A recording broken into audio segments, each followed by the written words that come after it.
ଶଇଲା ଅଳିଆ ପକା ଶଇଲା ମୁଁ ଯାଉଛି।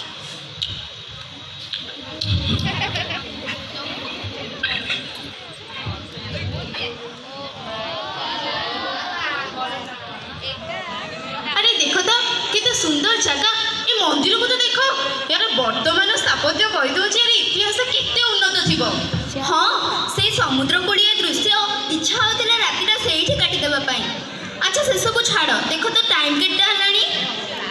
ହେ ଭଗବାନ, ଏତେ ଡେରି ହେଇଗଲାଣି। ମୁଁ ଜାଣିଛି ପାରେ ଏ ଲୋକଟା ସବୁବେଳେ ପଛୁଆ। ଜଲ୍ଦି ଚାଲ। ଆରେ ଦେଖ ତ ସେଠି ଗୋଟେ ଘର ଦେଖାଯାଉଛି, ଆଲୁଅ ବି ଜଳୁଛି। କେହି ସେଠି ରହୁଥିବେ। ଚାଲ ଚାଲ ସେଠିକି ଜଲ୍ଦି ଯିବା।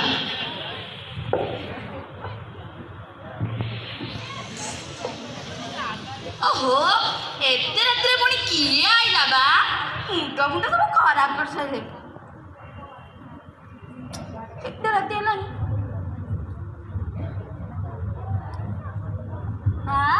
ତମେ ମାନେ ସବୁ କିଏ ବା?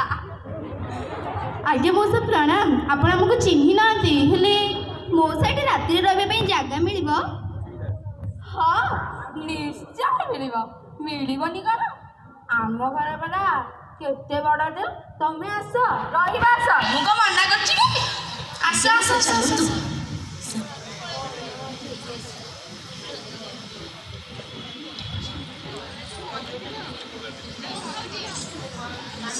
ଏଇ ଗୋଟିକ ତମ ରୁମ୍। ଏଇଟା ହେଲା ତମ ରୁମ୍। ଏଇଠି ରହିବ।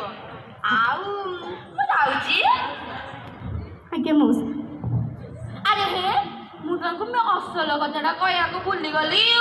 ଓହୋ, ଆରେ ଶୁଣ ଶୁଣ ଶୁଣ, ଏଇଠି ରାତିରେ ନୁହେଁ କି ସବୁ ଥାଇପି ରହୁଛନ୍ତି। ଖାଇବି? ଓ ବୋଧେ ଥିପ୍। ହଁ, ସେ ଥିପି ଥାଇପି ସବୁ ଏକା କଥା। ସବୁ ଏକା କଥା।